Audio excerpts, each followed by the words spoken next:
Sonora FM 92 Jakarta, apa kabar sahabat Sonora? Salam sehat ya, salam olahraga juga di Sporta. Kali ini kita akan membahas satu topik menarik juga. Satu topik yang menarik tentu saja karena ini selalu membawa rasa nasionalisme kita ketika kita menyaksikan timnas bertanding, berlaga di setiap ajang perhelatan sepak bola seperti itu. Dan saat ini yang sedang berlangsung adalah AFF Suzuki Cup 2020 di mana Indonesia lolos ke semifinal. Dan leg pertama itu sudah berlangsung di hari Rabu kemarin ya, tanggal 22 Desember 2021 melawan Singapura dengan hasil imbang 1-1.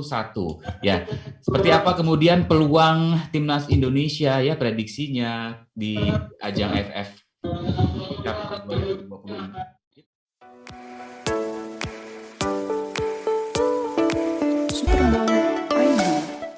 Kita akan membahasnya sahabat Sonora bersama dengan rekan-rekan sahabat-sahabat saya, jurnalis dari bolasport.com yang sudah tersambung via Zoom pada malam hari ini. Yang pertama adalah Muhammad Hari Prasetya. Mas Hari, selamat malam. Apa kabar? Malam Mas, baik sehat alhamdulillah. Baik, selain Mas Hari, kemudian juga saya sudah terhubung juga bersama dengan Mbak Meta Rahma Melati ya dari bolasport.com. Mbak Meta, selamat malam. Selamat malam Mas. Apa kabar Mbak Meta? Alhamdulillah baik. Ini masih di kantor kayaknya Mbak Meta ya? Iya Mas.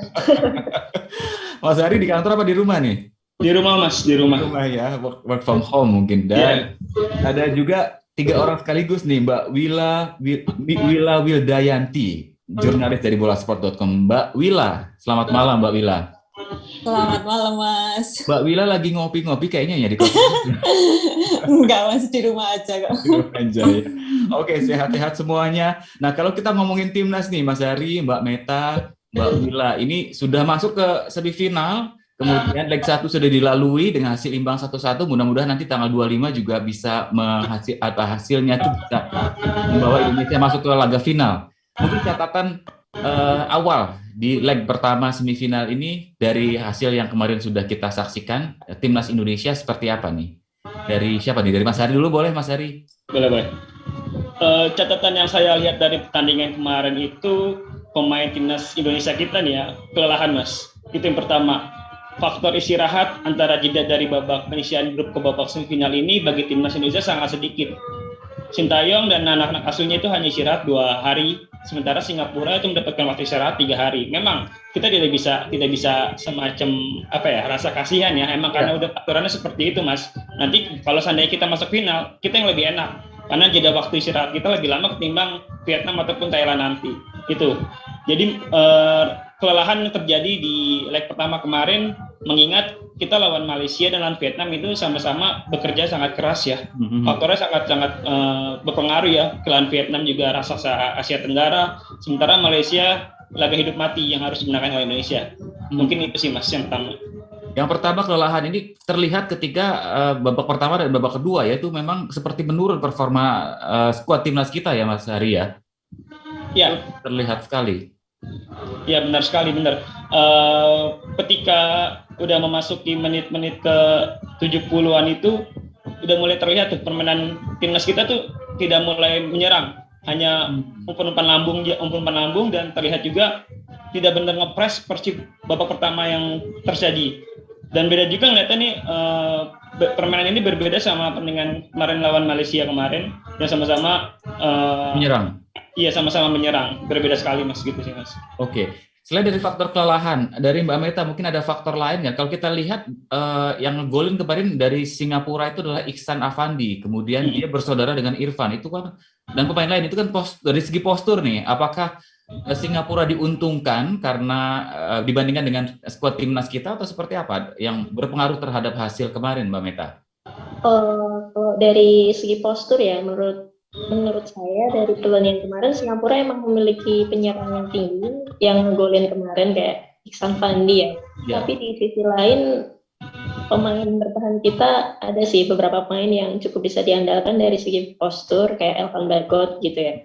Gitu. Tapi menurut saya pertandingan kemarin berakhir 1-1 tuh mungkin ada beberapa strategi Sintayong yang kurang bekerja. Contohnya kayak Serawalian yang masuk di babak kedua, tapi kayaknya dia main berapa ya, cuman 30-an menit gitu. Terus dia diganti nih sama Hanis Sagara gitu.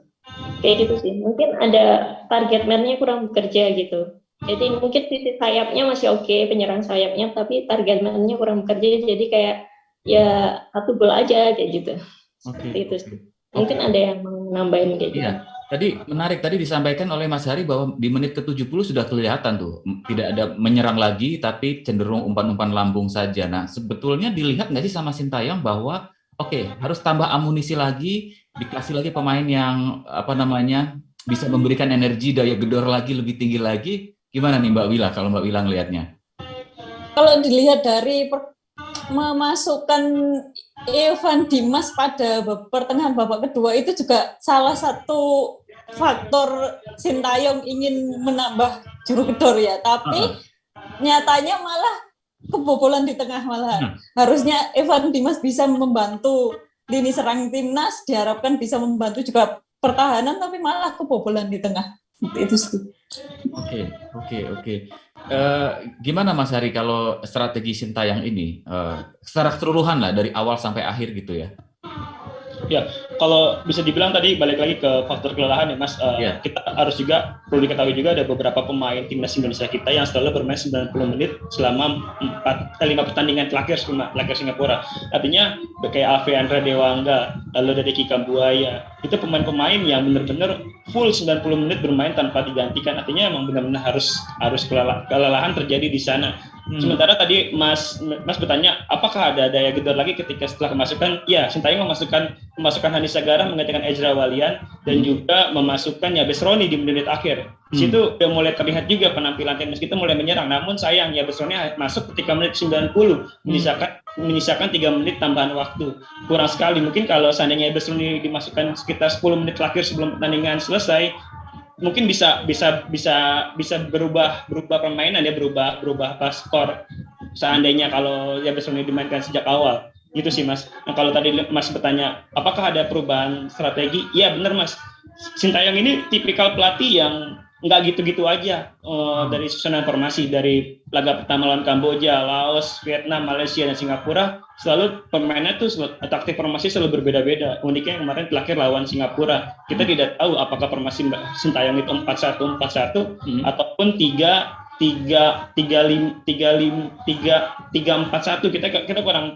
Kita kurang tahu di situ Mas. Mungkin berubah di situ Mas. Mungkin Meta sama Mbak Wila bisa tambahin gitu. Gimana Mbak Wila atau Mbak Meta? Strategi Sintayong ini ya, yang mungkin menjadi review kemudian akan menjadi pertimbangan ketika nanti dibuat strategi pada saat tanggal 25 hari Sabtu nanti menghadapi leg kedua dengan Singapura. Kalau dari strategi kan kemarin si Sintayong kayak di awal memainkan 5 back ya. Iya. Nah mungkin kalau dari pertandingan melawan Singapura kemarin untuk leg kedua kayaknya ini deh di lini tengahnya diperkuat, karena melihat di leg pertama tadi seperti yang kata Wila tadi, dengan masuknya Evan Dimas mengganti Rahmat Irianto tuh kayak meninggalkan lubang gitu loh. Ya nanti tergantung Sintayong mau leg kedua tuh menyerang atau bertahan kayak gitu.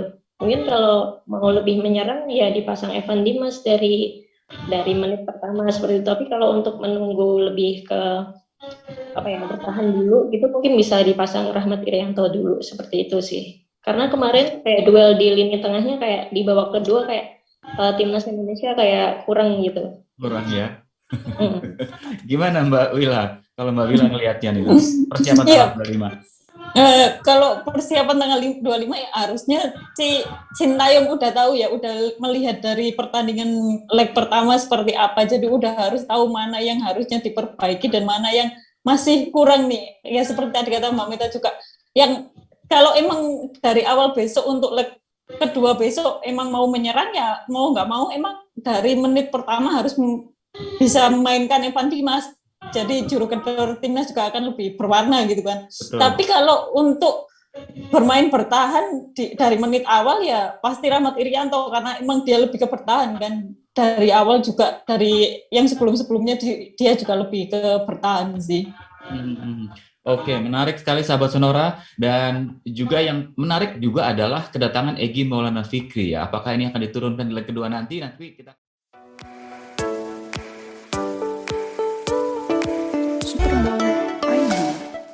Kita tentu saja ingin juga menganalisa ya seperti apa peluangnya, kemudian apa yang akan diterapkan oleh Sintayong sebagai pelatih timnas, strategi-strateginya belajar dari leg pertama yang sudah berlalu, yang sudah terjadi, yang sudah berlangsung di hari Rabu kemarin, sahabat Sonora. Kalau tadi disampaikan strategi bisa bertahan, bisa menyerang ya. Ada Irianto sama Evan Dimas ya. Kalau ditanya preferensinya gitu antara strategi bertahan dan menyerang ini, kalau Mbak Meta, Mas Hari dan juga Mbak Wila, kira-kira Sintayong ini harusnya bertahan apa menyerang nih? Gitu ya. Apa better gitu preferensinya gitu. Mas Hari gimana Mas Hari? Ya kalau dari saya setuju sama Wila sama Meta tadi ya Mas. Ya. Ini pada babak semifinal Piala AFF musim ini 2020 ini udah tidak ada gol tandang ya Mas. Artinya kita ini seharusnya kalau seandainya ada gol tandang kita menjadi keuntungan bagi kita bisa mencetak 1 gol ke gawang Singapura ya. Nah, tapi kan karena udah nggak ada peraturan gol tandang, otomatis kita harus menang, nggak bisa seri. Kalau seandainya seri ya lanjut ke babak adu penalti ya, itu Dewi Fortuna yang menentukan, bukan lagi usaha dari kaki ke kaki kan. Nah, ya benar kata Wila sama Meta, kita harus memasukkan Evan Dimas dari sejak menit pertama berdua sama Ricky Kambuaya, ataupun di tengahnya dipasang juga Rahmat Irianto seperti 2 pertandingan sebelumnya ketika melawan Laos dan lawan Kamboja. Itu terbukti kita mencetak gol cepat dengan masuknya dengan hadirnya 3 pemain tersebut. Kecuali kalau seandainya Sintayong sudah memasang Alfiandra Dewangga, Fahrudin Arianto, Rizky Ridho dan Ahmad Rianto, itu udah ketahuan Mas kita akan bertahan. Namun kalau seandainya hanya memasukkan Alfiandra Dewangga, Fahrudin dan Rahmat Irianto, kita akan dengan adanya Evan Dimas kita akan mencoba bermain menyerang. Emang harus menyerang sih, tidak boleh bertahan lagi gitu Mas. Udah semifinal jadi udah langsung aja ofensif nyerang aja ya. Kalau better sih gitu ya. Dan itu yang dilakukan oleh Singapura sih Mas, ketika babak pertama mereka bertahan, pengen lihat cara permainan Indonesia seperti apa. Namun ketika pemain kita udah mulai kelelahan, pelatih Singapura itu langsung memasukkan pemain-pemain yang agak kecil, yang berpostur kecil, langsung juga cepat, yang merepotkan lini belakang timnas kita yang diisi oleh bek-bek jangkuk kayak Fahrudin Arianto dan Akan Bagot. Terbukti gol Singapura itu emang pergerakan lincah dah dari pemain Singapura itu terhadap kesulitan sih Akan Bagot agak sedikit kesulitan membaca pergerakan lincah pemain Singapura sih Mas. Strateginya itu yang sebetulnya sudah terbaca ya untuk leg kedua nanti. Jadi menyerang mungkin akan lebih disarankan dalam tanda kutip ya Mas Hari ya, supaya bisa lebih punya energi untuk ya memang kita sudah nggak bisa defense lagi gitu. Semifinal harus total gitu ya. Nah, tadi juga mungkin perlu diperjelas lagi Mas Hari, Mbak Meta dan juga Mbak Wila, ini aturan bermainnya kalau misalkan nanti di leg kedua imbang, apakah penalti atau apa, kemudian jadi memang harus menang atau seperti apa ya untuk peluang bisa masuk ke final timnas Indonesia kita ini kalau di AFF kali ini. Meta mungkin mau masuk. Mbak Meta gimana, silakan Mbak Meta. Kalau setahu saya nih ini ya, kalau imbang ada extra time terus penalti deh. Iya. Oke.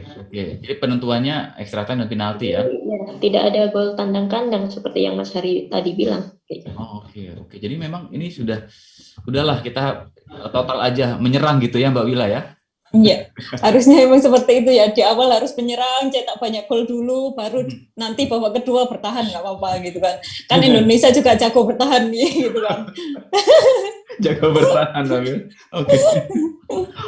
Oke. Nah, dengan kehadiran Egy Maulana Fikri di tanggal 21 kemarin udah tiba di Singapura ya. Saya nggak tahu deh aturan karantina di Singapura seperti apa. Apakah kemudian di leg kedua tanggal 25 akan diturunkan sebagai amunisi baru timnas kita? Gimana nih? Ya, kalau bisa dibilang tadi boleh ada karantina atau enggak ya Mas, di Singapura nggak ada karantina karena emang udah masuk kan tuh udah jalur, ada turnamen gitu, udah ada startnya, karena nanti mereka silakan masuk boleh asalkan hasil tes PCR-nya itu negatif, jadi silakan langsung gabung ke timnas Indonesia. Nah, yang saya jadi pertanyaannya gini Mas, ketika Egy datang ini, Sintayong berani tidak mencadangkan Irfan Jaya yang sedang on fire bersama timnas, itu yang pertama. Irfan Jaya masih menjadi top skor timnas Indonesia di Piala AFF dengan 3 gol. Itu. Apakah Sintayong akan memainkan Irfan Jaya bersama Anwitan Sulaiman dan Egy Maulana Fikri yang sama-sama tipikal permainannya itu bermain di flank, di sayap. Nah, Ini cukup menarik. Apakah Egy akan bermain sebagai striker depan murni menggantikan posisi Ezra Walian ataupun Anissa Gara yang kemarin bermain ataupun juga Dedik? Itu kita kurang tahu. Kita masih belum tahu, soalnya harus ada pengorbanan yang dilakukan Sintayong ketika Egy Maulana Fikri masuk main. Kalau menurut saya Egy akan main sejak menit pertama, tapi kita belum tahu apakah dia akan bermain barengan bersama Irfan Jaya yang lagi on fire, Fitan Sulaiman lagi on fire, ataupun ada yang pemain digantikan. Itu sih Mas. Dengan karakteristik lawan Singapura yang sudah kita bisa lihat di leg pertama, kemungkinannya gimana Mas dengan keberadaan Egy ini? Meta mungkin menjawab, Met? Ya. Kalau menurut saya nih ya, pasti ada salah satu pemain yang akan dikorbankan. Menurut saya Egy bakalan tetap dipasang di sayap.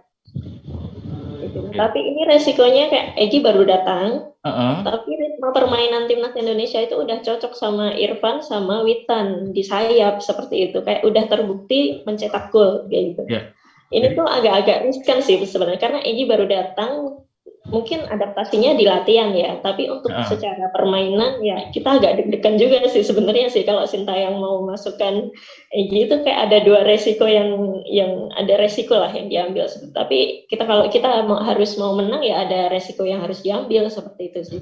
Oke. Kalau bicara resiko antara manfaat mudarat gitu ya dengan adanya Egy diturunkan itu, Mbak Wila ngelihatnya gimana Mbak Wila? Apakah memang ya sudahlah gitu ya dengan tim yang saat ini saja ada gitu ya, Egy masih disimpan dulu atau seperti apa? Iya itu balik lagi kayak tadi kata Mbak Meta ya, agak Riskan ya? agak riskan ini. Karena untuk komunikasi di lapangan juga dari kemarin sejak awal juga Sintayong selalu mengatakan harus banyak komunikasi antar pemain. Apalagi kalau Egy harus dimasukkan dari awal dan dia baru bergabung, komunikasi antar pemain juga akan malah lebih riskan lagi gitu kan, karena dia juga baru bergabung di latihan belum lama juga, jadi masih bisa dibilang kurang padu mungkin ya, akan timpang juga sama para pemain yang lainnya, karena untuk pemain yang di awal kemarin kayak di leg pertama itu babak pertama bisa dibilang udah cukup solid banget ya untuk para pemainnya Indonesia, udah bagus banget gitu.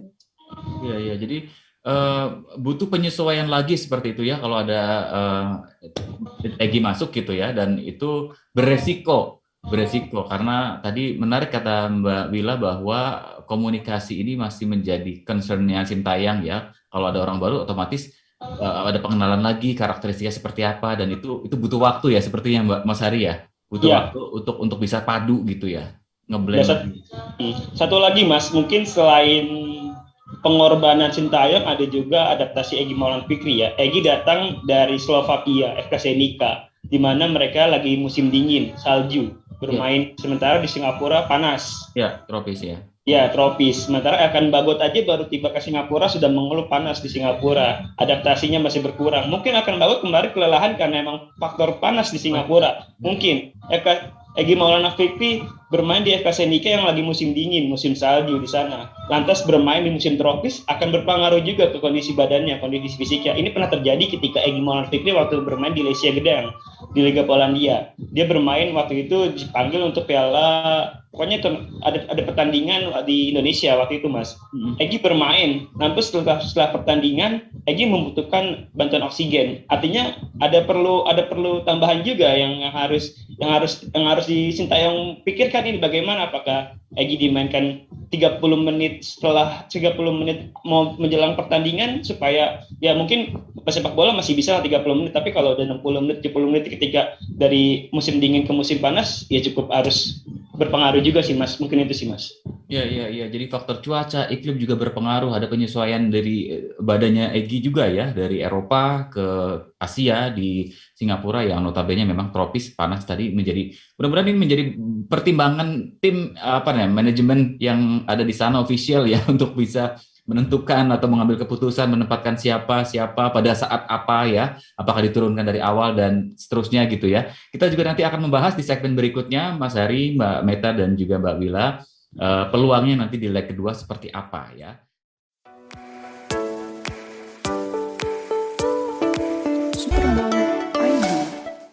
Dan memang kalau dari story ya sejarah, Indonesia ini berhasil masuk ke semifinal ini karena berstatus sebagai juara di grup B dan tidak terkalahkan di fase grup. Apakah ini kemudian memberikan kepercayaan diri ya, confidence dari timnas Indonesia bisa kemudian optimis ya, tentu saja harus optimis ya. Bagaimana dari sisi psikologisnya kalau melihat fakta ini, Mas Hari, Mbak Meta atau Mbak Wila, terkait dengan kemenangan Indonesia yang tidak pernah terkalahkan di AFF ini dari fase grup? Iya, kalau bisa dibilang kita emang tidak kalah ya Mas, tapi rupanya ada juga 3 tim yang tidak terkalahkan di fase grup, Thailand, Vietnam, Indonesia. Hanya Singapura saja yang hanya kalah dari Thailand. Lantas dari 3 itu kita memang produktivitas gol kita paling banyak, 13 gol ketimbang Thailand, Vietnam, dan juga Singapura. Namun sebagai catatan, Indonesia kemasukan golnya paling banyak di antara 4 semifinalis itu, Mas. Kita kemasukan 4 gol, Vietnam belum kemasukan sampai sama sekali sampai sekarang. Thailand itu kalau nggak salah 2 atau berapa, Singapura juga ada kemasukan. Artinya ini menjadi beban juga ya, pertahanan kita juga menjadi sebuah harus diperhatikan juga, Mas, karena udah kemasukan 4 gol ketimbang semifinalis lainnya, Mas, gitu, Mas. Oke. Ini ada rumor yang menarik nih, Mas Hari, Mbak Meta, Mbak Wila, terkait dengan perlakuan wasit yang katanya tidak adil selama leg pertama kemarin dan beberapa pelanggaran terjadi. Ini bahkan kartu kuning juga dikeluarkan. 2 di antaranya diberikan kepada Singapura gitu ya. Gimana nih kalau melihat perlakuan wasit yang bertugas pada saat leg pertama kemarin? Apakah memang seperti itu atau seperti apa nih analisa dari teman-teman dari bolasport.com? Mungkin Mbak Meta, seperti apa, Mbak Meta? Kalau menurut saya sih beberapa mungkin ini ya, ada keputusan kontroversial kayak yang jatuh di kotak penalti tapi tidak penalti itu yang jadi kontroversial. Terus tapi menurut saya apapun keputusan wasit, kalau ya udah diputuskan ya kita harus hormati sih. Seperti Sintayong sendiri juga bilang dia menghormati keputusan wasit seperti itu. Mungkin kemarin bisa jadi catatan atau kritik supaya wasitnya di leg kedua nanti bekerja lebih baik, seperti itu sih. Iya ya, karena dianggap menguntungkan tuan rumah gitu ya. Kemarin catatannya seperti itu. Kalau Mbak Wila ngelihatnya gimana, Mbak Wila? Di nanti leg kedua nanti kansnya sendiri Indonesia akan seperti apa?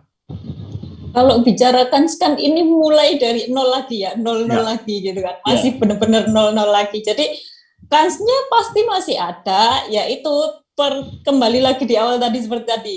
Sintayong berani nggak memainkan dengan ciri khas yang lebih terbuka atau yang menyerang gitu, tapi ya satu sisi dia juga harus siap bertahan juga gitu kan. Ya kalau untuk kans pasti masih terbuka lebar ya untuk kansnya, tapi ya itu jangan sampai ada tambahan waktu ataupun penalti itu tadi, mau nggak mau harus ya di awal bisa cetak banyak gol lah buat jaga-jaga gitu kan.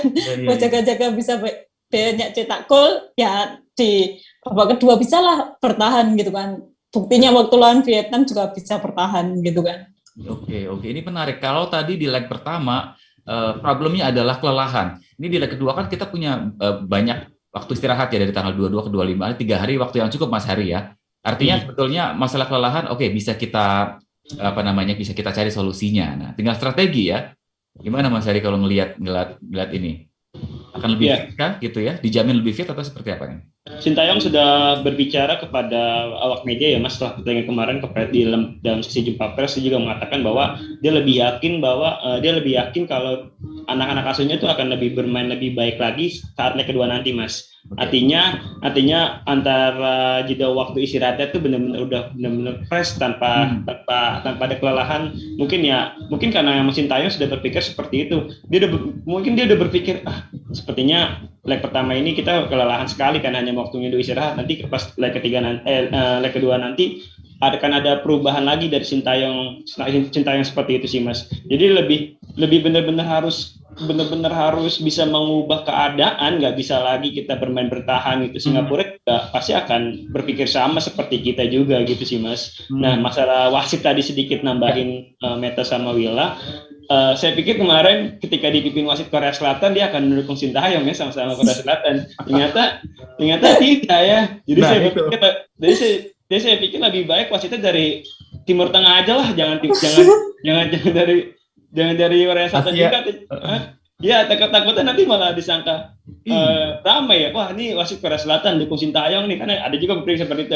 Ada yang makanya lah, kok jadi kayak gini ya. Artinya emang ada beberapa pelanggaran yang seharusnya membuahkan hasil bagus buat kita ya, kayak di Cup Kamubaya final. Itu kalau kita berpikir di sepak bola nasional, mungkin itu bisa menjadi sebuah pertanyaan yang dikritikin banget. Tapi saya suka sama sikap Sintayong. Itu pelanggaran Ricky Kambuaya itu 5 menit pertandingan mau berakhir loh Mas. Artinya itu benar-benar menentukan kita bisa menang. Kalau pelatih mungkin kalau seandainya di klub-klub di lokal itu udah benar-benar protes ke wasit yang benar-benar lah kayak dirugikan lah. Tapi Sintayong kembali berbicara, kita satu profesi sama wasit, dia juga mencari nafkah. Artinya kita harus saling menghargai keputusan wasit. Ya udah lupain aja, benar-benar sosok pelatih yang nggak mau mungkin masa lalu, berarti ya emang harus fokus di leg kedua gitu sih Mas. Ya, atau mungkin karena baru leg pertama itu, jadi ya udahlah gitu ya, udah tinggal kita fokus ke yang kedua gitu ya. Mungkin kalau leg kedua akan beda masalahnya. Mungkin Sintayong ini ya. Mungkin itu kalau Vietnam mungkin Pak Heng Soo seperti itu reaksinya. Mungkin agak marah-marah tinggi kali ya. Iya. Perjuangan Indonesia di ajang AFF 2020 ini ya. Secara historis tadi sebagai status juara grup B, kemudian juga melawan Vietnam, kita pernah skor kacamata ya, tahan imbang 0-0. Di sisi lain kita pernah mengalahkan Malaysia 4-1, namun Malaysia pernah juga dikalahkan oleh Vietnam ya 3-0 ya. Dan apakah ini kemudian memberikan harapan ya, karena selama ini dari awal ajang ini bergulir, ada beberapa kalangan yang masih underestimate dengan timnas Indonesia, bukan tim yang diunggulkan di ajang AFF. Seperti apa pandangannya kalau melihat hal ini, Mas Hari?